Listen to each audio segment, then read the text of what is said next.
ne amagodwa so nsam ayensa kania po aboano no eno na edru so ayede ebramo efri abeka junction ewo enkrakopon emu sanso na DSTV channel 360 yenam so na Facebook live on so kaseboy enam so this way chocolate drink so do here any enso share special ice and enso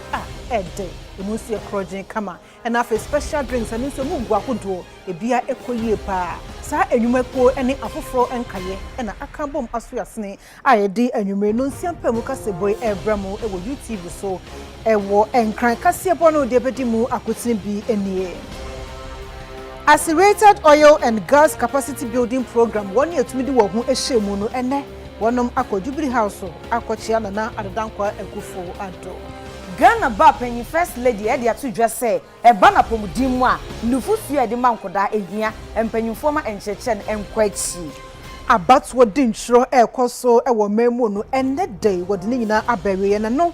ena empanyimfo e de atodwa se obibia wantumi afa no ho anhyemu no wo sa bie akunya foforo e de amawo no memenda ene kwestia da ebe Honorable Oseche Mensa Bonsu nasema wokan say yebenya mmrahebedwa ejina ne nan so a eje sebre bia mmrahebedwafo a wo mosuo hu no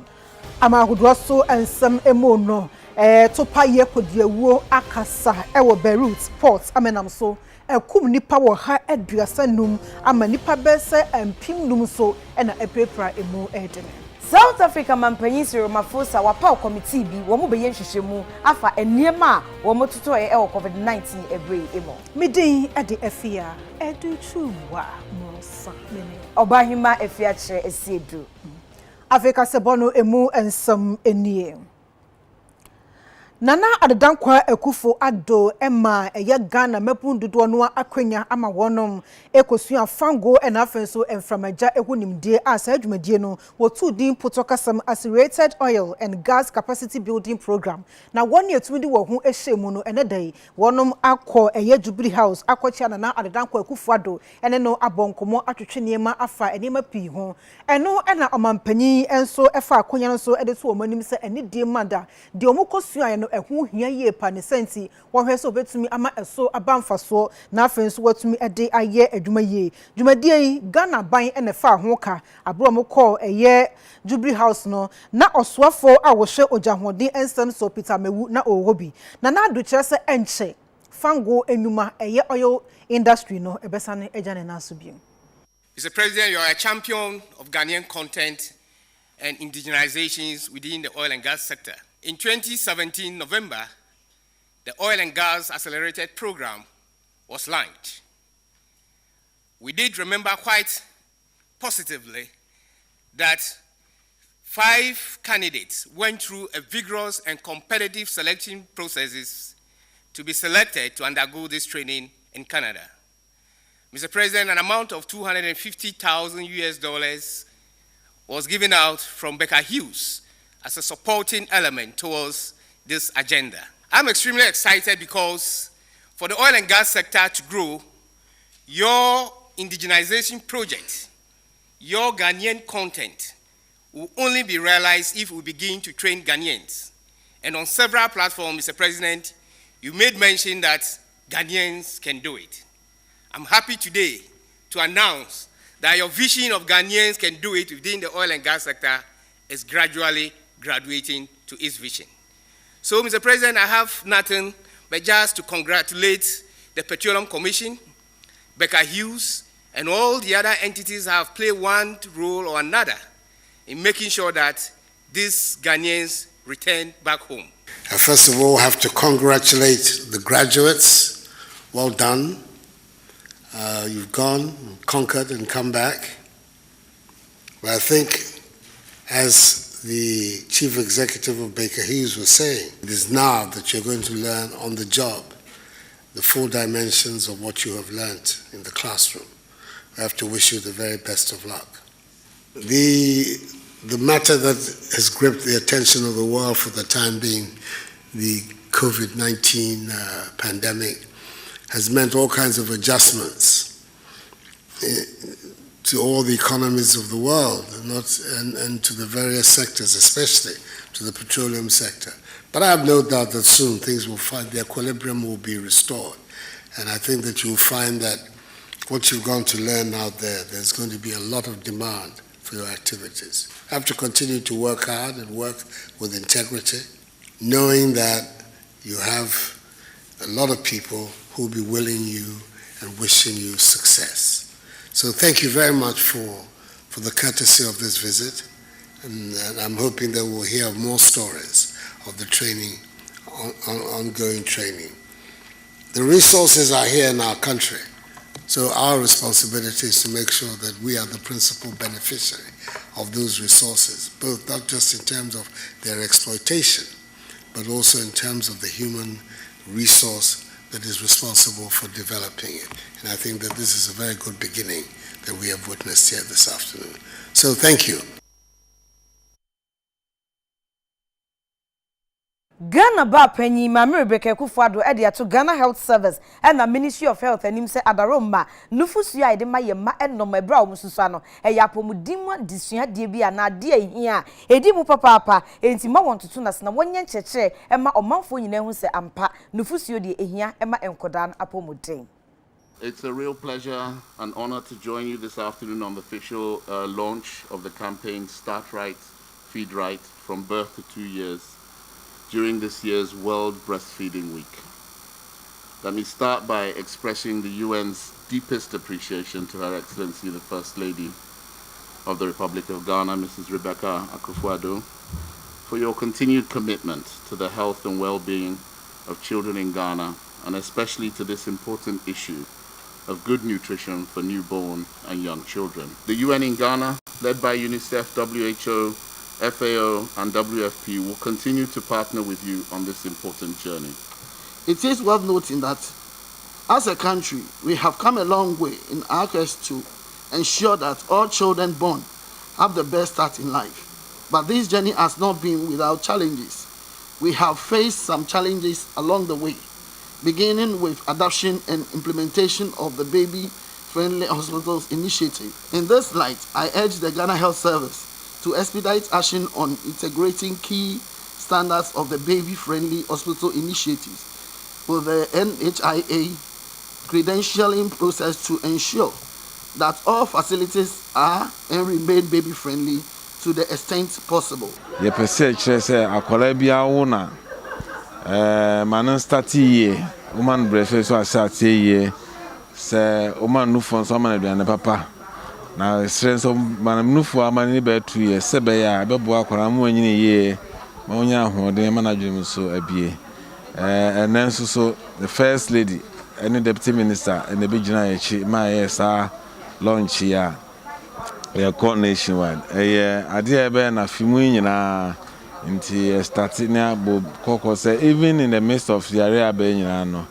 we onyin pem for anasa wa necessary for COVID kra na obetia ama ba no for abra emma no problem bia. Awusanfo yeto akase bono eso abato dinchro akoso ewo omemu no enne de bosumi de tosu ensia ena ne nyina da aba eweye nanso ebesi enne ebinim wo honoma wantumi amfo ho anhye dinchro no emu na no ena electoral commission for ede atodwa sa nya de asafo no betumi ayenhwehan ade wonum abro awoma wonum akonya se wonfo ho enhyem eno nti wahyehyɛ sa nyame eye adoma mementa ebe ene kwasia da bosumi de tosu enwotwe ene de tosu enkono masafo no akonya ewo mo district offices ahodo no emu na safo no so watumi de wo ho aba be hye eyedunchorim se na beya wo so betumi enya voter ID card bi na abokwan ate honom ama afi abano won kokromoti atumi akasa ewo mu na saa ensemi wo panyi kasia wo no ena hye electoral commission ensem eso mame Sylvia ano ena edetu edwa na mu no ena watoa so da na di se na wonom ehwe kwan se eye edinchro no enipa be se opipim edunu 15 million ene betumi di wo ho ahyemu nanso asedan kanyame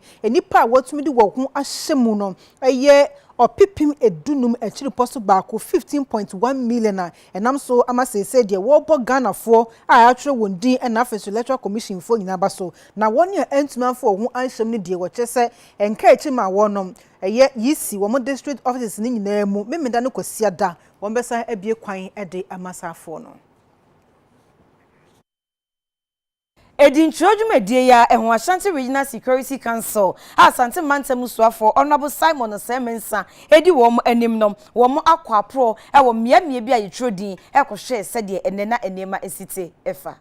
Aprobo Regional Security Council onmunyan for Simon Osemensa Regional Minister odano no eduomu kopie mu e wo eye Sechere Central mensini mu afi eye Mampon Municipal edwira Sechere se eni nkura ahodo haka na omo ehwe edintwere a na otwe mu na saa dintwere eba awie no Bible ehun sem etesen na no na aprobo no eba awie na so na youth nsem twefo edi akire ntino ye ne Asante Mantema Suafo onmunyan for Simon Osemensa etwetwe nkomo a odi nsem yi etu Ebra registration exercise no ana di ntwuro no ebe hyase no ye di nsemfo bi betu dwa a ne yehwe sa manfo bedi so se ne ebe ya idin ya ebe twuro no ebe ya somdwi na basabasa bia emamu eno ntu ye fatu ye ho so se fees bia ebe bo modern na ya gba pro ne ahwe se ne ekọ no kru nyame anim ni ofa mantan mu a nema no akoyie uyi ba bi ba akomienu bi ankansem bi sorry a be no Bambofo no etu ho na montem ama basbasa bia anhyeda amba eno na mra etwato na fees twato no ye ni se ye beba adwira Mampon na Sechere Central insuta na ya behwe se di ntro no eko ye ko registration centers bebre ye ko ye no na bibia ekoso kama ye hu basbasa bia o ba bia eno na nchen no emfidie ni nyina ye adwuma sania ese Nze first no nke ye bibi ti se ya obetie no yes network natiko we gin insesi so a afidie no mfa ene sa problems no yankuhie bi wo ba bia a ni nyina ekọ kama covid protocols no so wo mu di so o hwa eye ebi se o de totumre bi atwam a bi ankanya ni de ye kan be January no emse bibi akoso kama nze registration no ya na anibre no nisro kese se ye to abanankasa enti eho no ye be mia bambon seminu se ne be abasabasa bia ensi Asante Mantem at least e was say yetimi nyamre bi ne kase Asante Mantem afi di asomdwe abaho se ye niam bi se ya se bi obi adi ne ho ni ma bibia akoso kama Gamanche awone Kentucky teko chu otoso mienu enede edintro no ono nso etumi de ne ho ahyemu na Asiedu keteke district yeast registration center eno ewo Jamestown enkra ha sei ena okotro ni din Gamanche Kentucky teko chu otoso mienu akotro ni din ewo Asiedu keteke abato commissar officer wo Jamestown enkran amano anya ne ID card na osi edino okotro no koso asomdwe mu pa ofa akonya ne so de futuo magana manyofo se emfiempim mienu ne aduru no 2020 ekwakoto abai omonka asemede asomdwe ni buntu beba eja betom jabe se ne de emwe Ghana ba kope ene ewo ene ose Ghana fo nyina da so se aya covid-19 bra no yeni so. Now I'll appeal to the parties, both the NDC and the MPP and all other parties that would compete in this year's election, that it's incumbent upon them to keep the peace. We have only one Ghana. We wouldn't want any party to use force or violence to disturb the peace we currently enjoy. We ask also that COVID-19 is a pandemic and has Accra as its epicenter. So many people have died and so many people have been affected by this disease. We wouldn't want to lose anyone. We're asking that the protocols on the COVID-19 are kept strictly before, during, and after these elections. We pray that God is our help. Wadi futuo emankrafo nyina se ebreba bedi wo mo afahye no yenye no wasomdwe kwan so. Nken hanye afine ya ne bani na nye. Afina ya ne bani na nye. Nye yegbo na. Alon te din kwa ka fete nya kanya smola ya te kanya jebu enya jenu. Nye nenu anya koje ano ajonye. Si ajoni mle akwa hanye fe wakpa jinu wa bagla fi mu ne fe e ba hwe wodidona. No manye yeli afe wo no. Nye ya afina ka minjela si gbaji ano nato. Ke hane ke COVID-19 na nye bo amoden nye ya no. Womba nye waya la yi womba nye wala yi. Tano manyaba. Eshe. Yakom Rashebejuma Penina or da Edom Kessiano Anno, now a sign a year parliamentary affairs, or swafo a year honorable or say Chairman Sabonso. Nasima Waka and say, and Rashebejum Jumedian Ed Day, Yakon Memania Kukudroso, and she said Ghana Yepen Rashebejuma et Siase, na et Siapo nebe ye Jumadia, ye Yam Rashebejafua, Womus Yuhunu, na Ejuman Waye at say. The member of parliament who visits his or her constituency and has surgeries or town hall meetings cannot afford to respond to only issues relating to his committee. He or she must be a generalist or a utility player, if you like. That competence that is required is not developed overnight. Besides, building the capacity of an individual member of parliament involves huge cost. Apart from the numerous workshops, research officers have to be engaged and paid by Parliament. He must be made computer literate. He must be supplied with relevant study materials, including computers and other electronic gadgets. Parliament and the state spend huge amounts to build the capacities of each and every member of Parliament. And that is why it is a tragedy to witness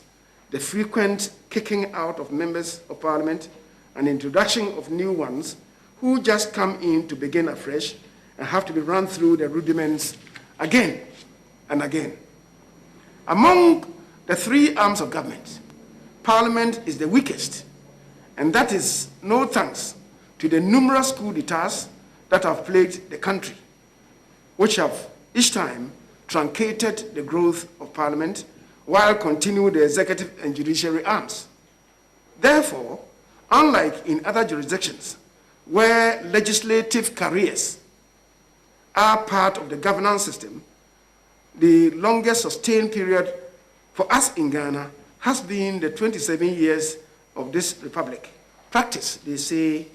makes perfect, and repetition is the mother of all learning. We know we have the NCC, which is a body that do public and civic education. What proposal do we do now in order to ensure that this institution is resourced fully to carry on the public education? All the issues raised by earlier speakers, I think that the ministry should take up the matter and then ensure that we do public education. If there is a need, there will be a need for a small committee to be set up from Parliament. For yet work as a bono so cocoa processing company CPC ejumakuo no okwanche for penny or dano or no so ene amwama was santimanta me hono hene nana ageni mboatin akasa apo nana adedankwa ekufu abaso ye pa wo hye papa say wodi egu akwanso wo CPC ejumakuo ni mu na go gina so ede apeja no wo say $3 million e no di ewura ejuma ni mu na wo be peja mu na onam sa akwa no so aboa ama say de CPC wo mo adwaton etumi edru abibiman edwaso package and now I'm buying $3 million and the person expanded professional department as the journey said since a percent yeah they peanut and I can't see any spread since you had 6 different tobacco and I said since you had the almond sugar free and the cashew and a tiger nut, and a hazelnut. Then you know, the account, see a person have value additional. President in Ghana, I come once on the Ghana campaign. They don't know who a year I defy ministers, Honorable Dr. Afia and almost a support of Prudential Bank, a boy of $3 million. Since they are dying AC, machines in so a 50% advance. First one is sanitizer there. Already no. Abama any supply secondary schools, you know, drinking chocolate. You know, because of any panadol, so there's a there's a tomato 1 ton an hour. There's a fidia coming from up there, so a bar, now how they come from, and then other come on. Nothing in 2020 presidential candidate Emma Liberal Party of Ghana Owura Kofi Akpalu na wode ato dwa se NDC fo enyai se di ntwa ye de eye dwumedie kese Ghana fanan enyinai wode amanyesem no na wo monka eniema wo mapenso wo ye de mate mamufo a wo fra mantam no emo when ka say MPP for empa huna for asem and I say party B empa huna for asem voter suppression anything obi a okọ tro ni din a se bi o free Ghana ye man go tro ni din what obi o e be se Ghana for na tro mu din to aba ye nuanu a omo ye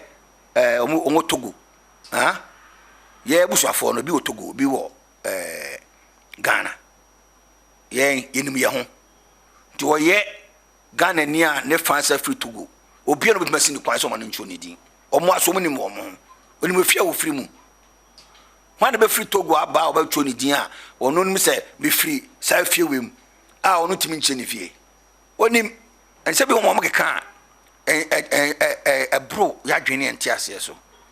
wo timi go fa Burkina for ne Togolese so much rumudi they are Togolese 100% obi a wo ye 50-50 Ghana 50 Togolese 50 ono de obetuma betwo ni din na ono onya oni Ghana connection bia o so betwo ni din mo Ghana what be that ene ye to aba no according to the wo be ye no we asetrem ama ye asetrem atuma pom ye me ye say na voter region de ye NDC for World Bank ye twem